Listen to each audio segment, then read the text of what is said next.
La palmeraie de Nouakchott, appelée aussi les jardins de Sabra, est située en plein centre-ville de la capitale Nouakchott et constitue un espace pivot entre les communes de Sabra et de Tafraghzena.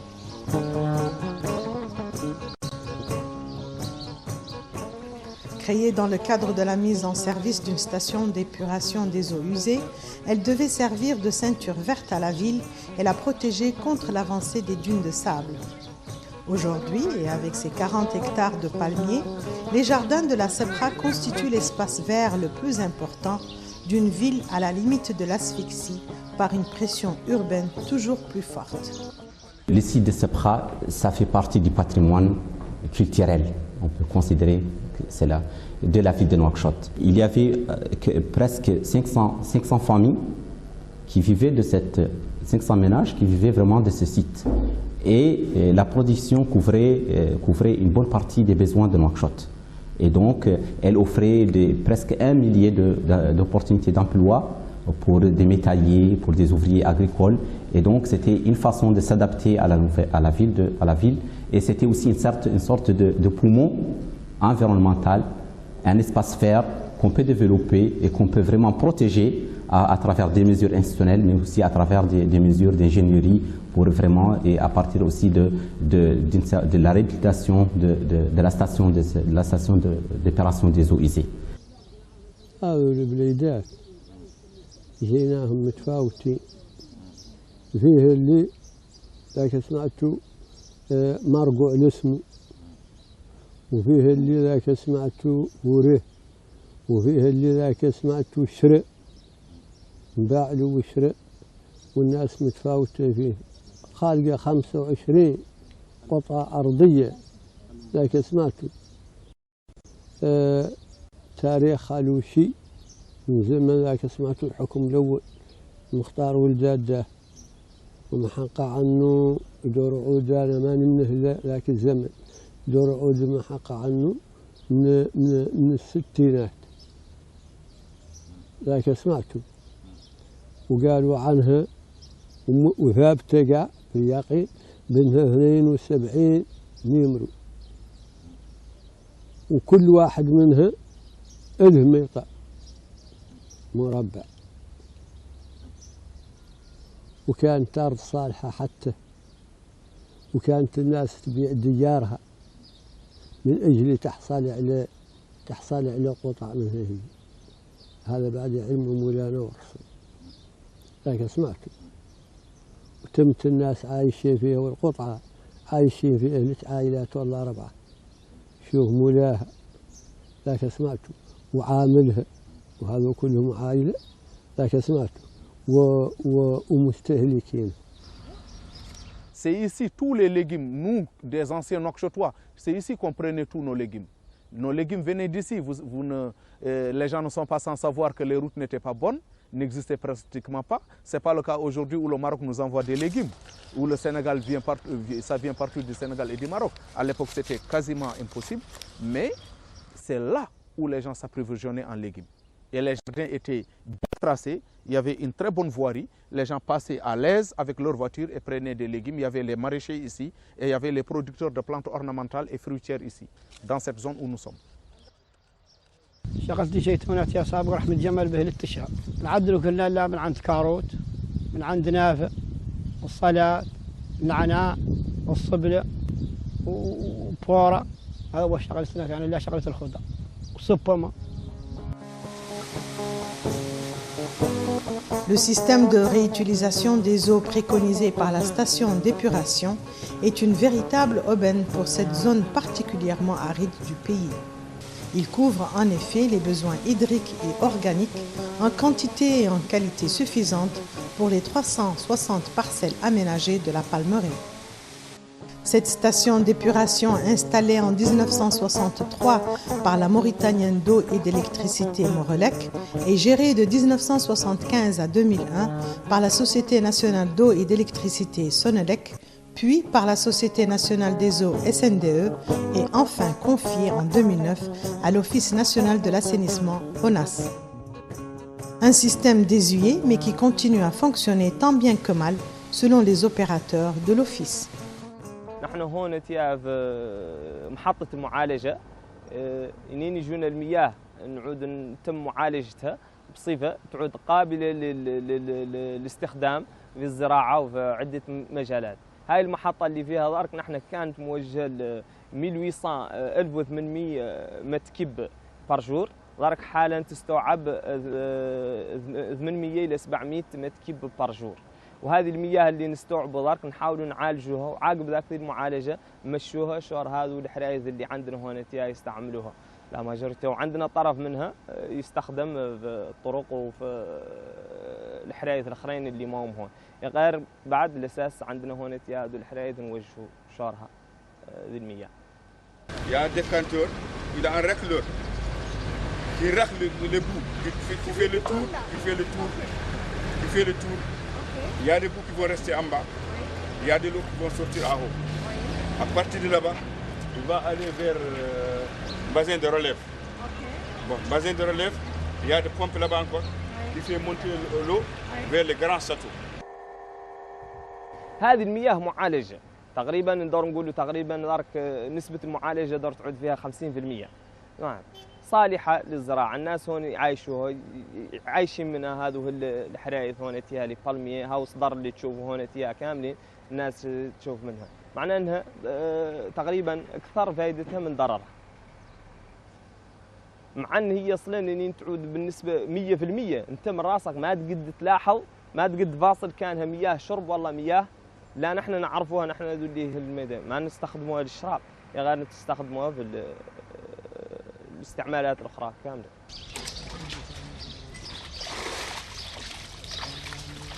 كان يجينا الماء لكن سمعت على مرحلتين، واحدة في داج هذا الماء اللي يضاف الماء لكن سمعته، واحدة هذا اللي نقولوا له بومب هذا اللي يجينا من هو لكن سمعت هذا الإضافي مازال ماشي غير عادة لا ترى، وهذا نعرف أنا بأنه يرجع لنا احنا بين اللي الأرض كانت معدلة وكان سمعت اللي ماها معدل أنابيبها كانوا معدلين مصقلة، لكن سمعت وطرقها كانوا مصقلة ومساكن الماء الانبلاك هذو كانوا مصقلة به اللي كانت عندهم الناس تخدمه.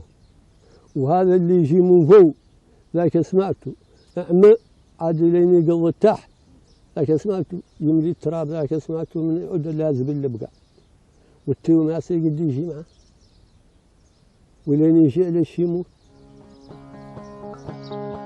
Mais la situation se dégrade dans la Palmeraie lorsqu'en 1998, la qualité et la quantité des eaux fournies par la station d'épuration chutent brusquement. Des études sanitaires menées alors dans les jardins de la Palmeraie révèlent un fort taux de contamination biologique des légumes produits sur place.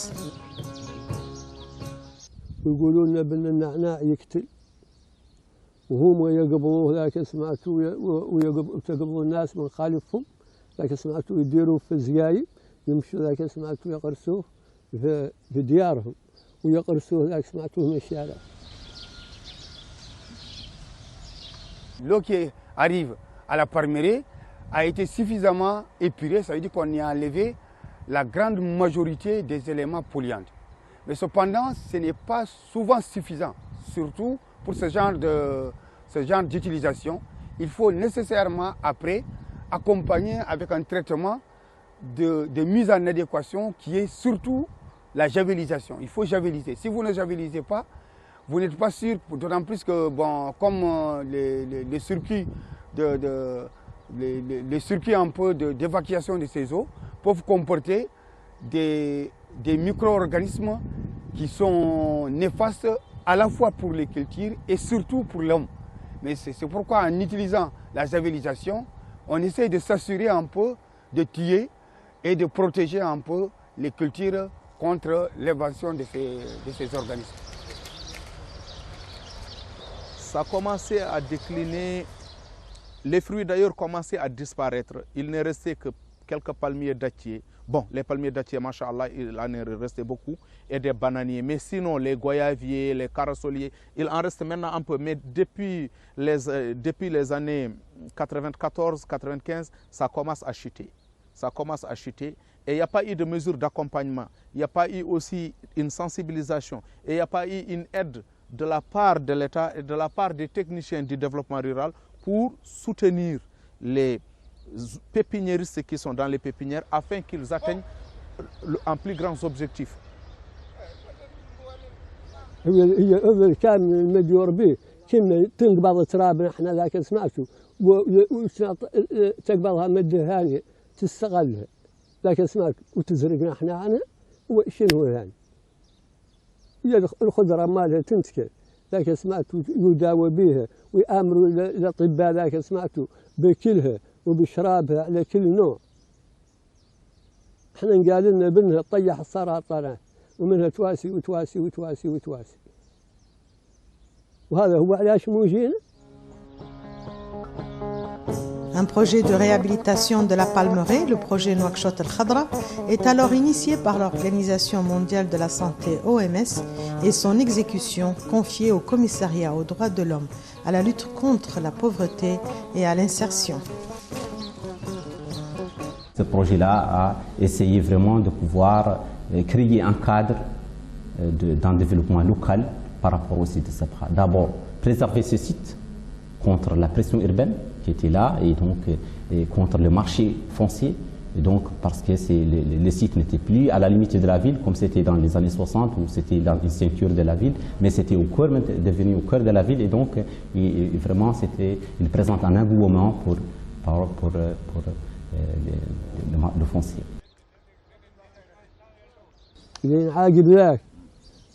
قالوا انهم بانهم لا هي يعدلوا شبه دم شيء ما نعرفه لكن سمعتوا لقط سمعناه ومن كل حريها مولاها لا هنا عطالوا ما هو كذاش ويتوسلوا ما هو كذاش ويتم من فوق لكن سمعتوا إذا ذاك سمعتوا نعرف يتم من فوق مدة ذاك سمعتوا شهرا لين يفوت والله قاعدين لين يفوت ذاك سمعتوا يعرفوا الصيف اللي لا هي ما ركزوه به. هذا كان ما خيرك منه سبه. عقب شخلي خلقت ذاك سمعته زقيبه من مار مره واحده وزقيبت ذاك سمعته من القمح ذاك سمعته وشي بلا فويد.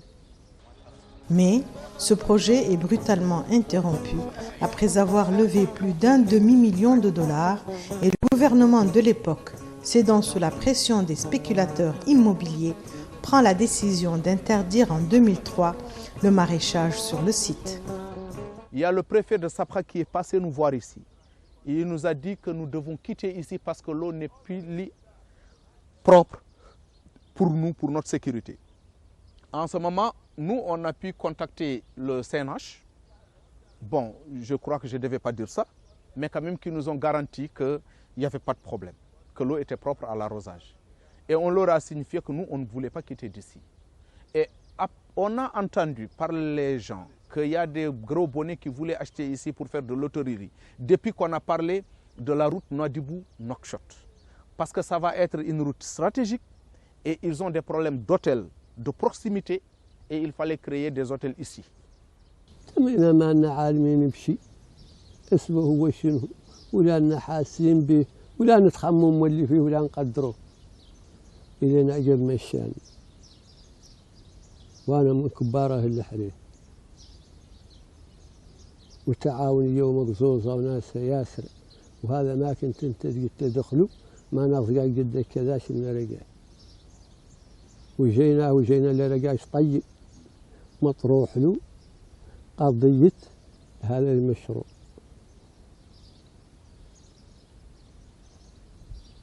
لكن سمعت فنواش فنو ما أساس مقبولة ذاك سمعته زراعته، ولا أساس مسجعة ذاك سمعته، ومنه مثلا مجيول عنه والله مثبت والله مطروح له بأنه ما ينزرع نظرا للقضية الصحية.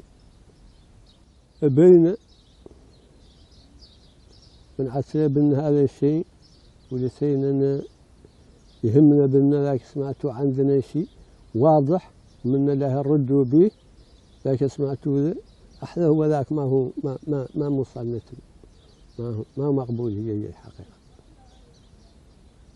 ذاك سمعته تقلبنا ماشي أبو بلتنا نهارين ولا ثلاثة إلين قعدوا معانا هون البوليس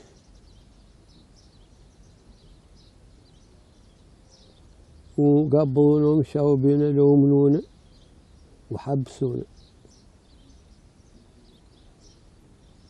رجعنا لهم احنا هي ما المفاربات مات الأخالي. بالتالي ذاك سمعته بالتالي قاموا دايرين وقبضوا خارج من الشرطة في المقاطعات واهل الساحات، هذه الناس اللي ذاك سمعتوا عند بيلاته وبيوشاته في الساحات، ذاك سمعتوا عمال يدويين ذاك سمعتوا وجهد مجان، وقاموا واحد البوليس قبضوا البوليس ذاك سمعتوا قبضهم البوليس وقاموا ماشيين قدامه ويعلم مولانا ورصوا ويعلموا بشي كذب يصح كافر.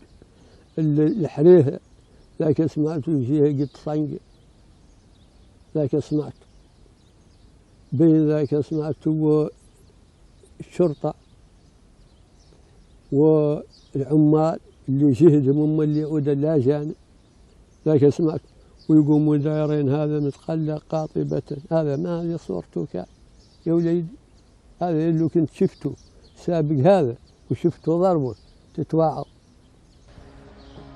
Plus de 10 années après ces événements, le dossier n'est toujours pas bouclé et comme l'interdiction n'a jamais pu être imposée, l'exploitation s'est poursuivie dans des conditions qui ont continué à se dégrader. Aujourd'hui, la Palmeraie, elle produit des dattes.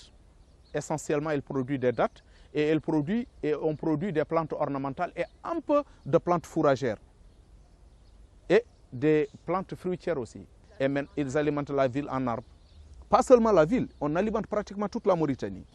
هذه الخضرة اللي هي لكن سمعت ما هو كانت صالحة وزينة، وهذا العام ضربه والعام عام الأول هذا كامل ما نفعوا فيه. كانت لين تنحدث ذاك سمعته في الشهر ذاك سمعته تنتقل ذاك سمعته في عقابه، وهذا ضربه لو ضربه ثلاث أشهر والله ربعه شوف يصيفته خلاص على الزرع.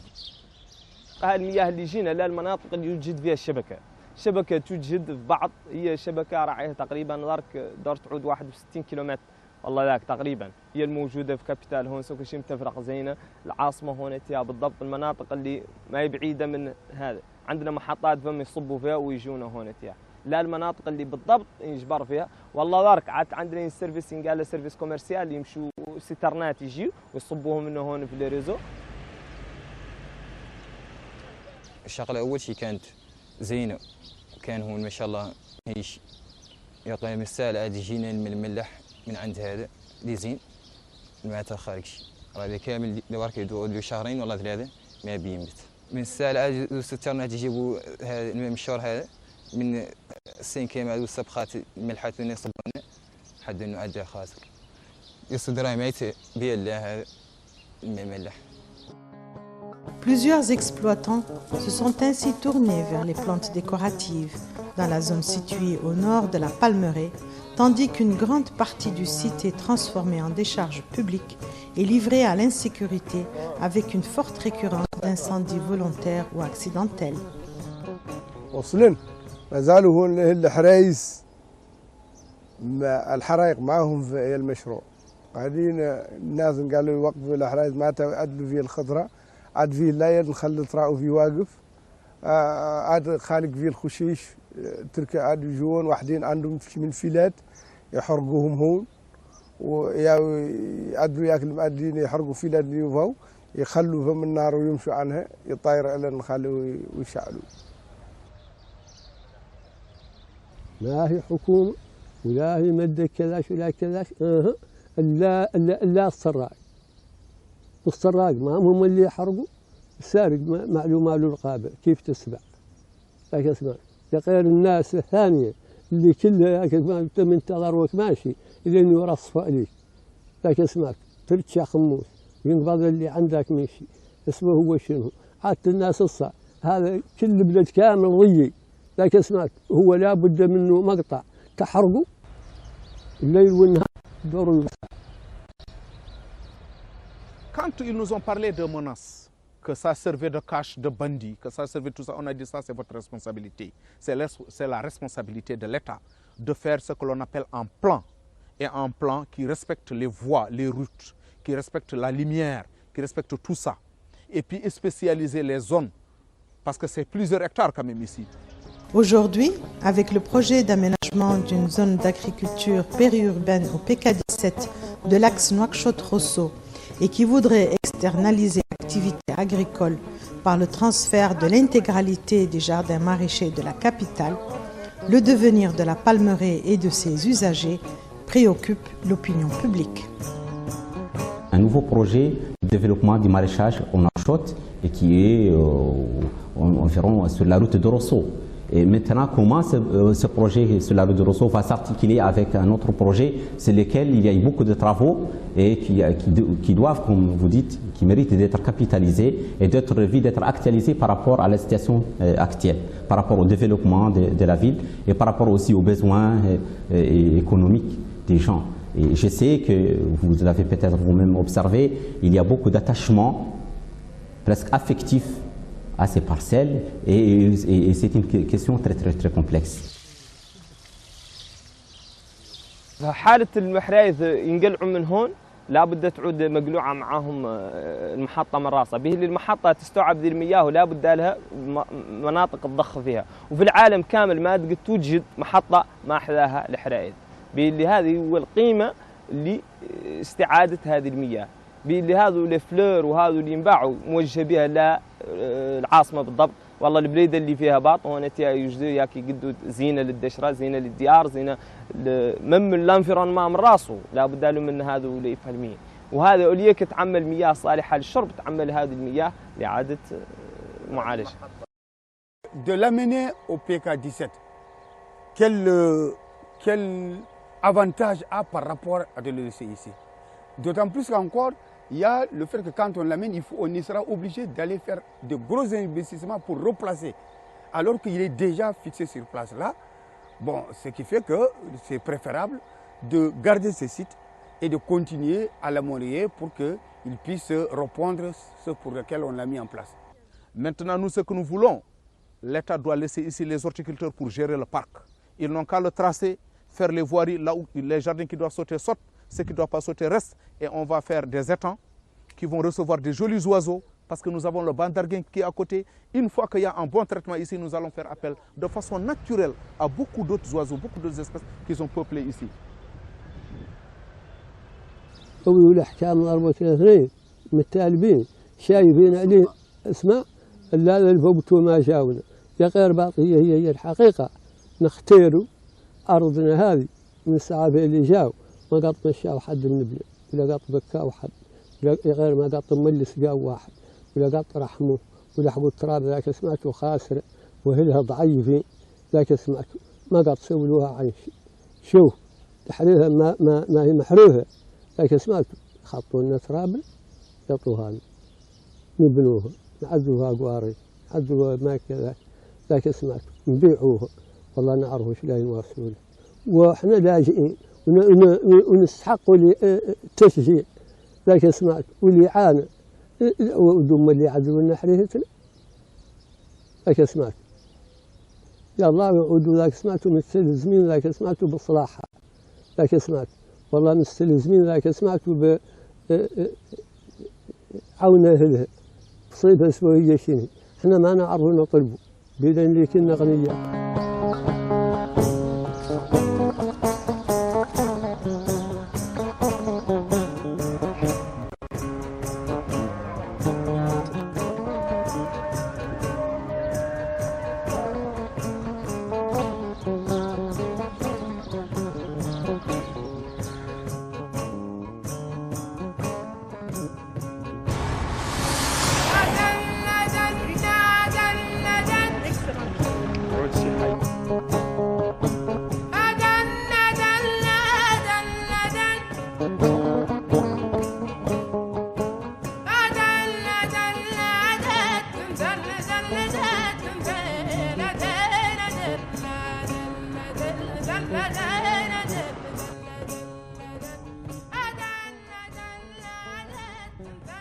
L'idée du projet d'aménagement du PK17 est née en 2012 avec la mise en service du projet d'alimentation de Nouakchott en eau potable à partir du fleuve Sénégal, le projet Aftout Sahli.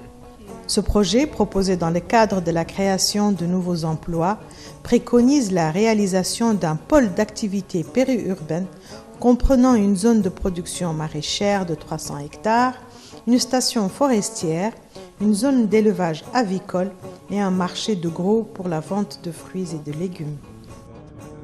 4 années après son lancement, le projet du PK17 aurait déjà englouti 180 millions d'ouguiyas dans le cadre d'un contrat d'aménagement des 4000 parcelles prévues sur le site de 65 mètres carrés chacune, un contrat non exécuté et finalement résilié. Autre anomalie à signaler, les relevés pisométriques qui devraient permettre l'analyse préalable du site et déterminer la faisabilité du projet viennent tout juste d'être effectués en ce mois de janvier 2016. Tout un programme donc en perspective qui devrait relever les défis de l'autosuffisance alimentaire en milieu urbain, de lutte contre les changements climatiques, de création d'emplois, de lutte contre la pauvreté et du développement local. Autant de défis, mais aussi d'engagements pris par les pouvoirs publics vis-à-vis de leurs partenaires et des populations.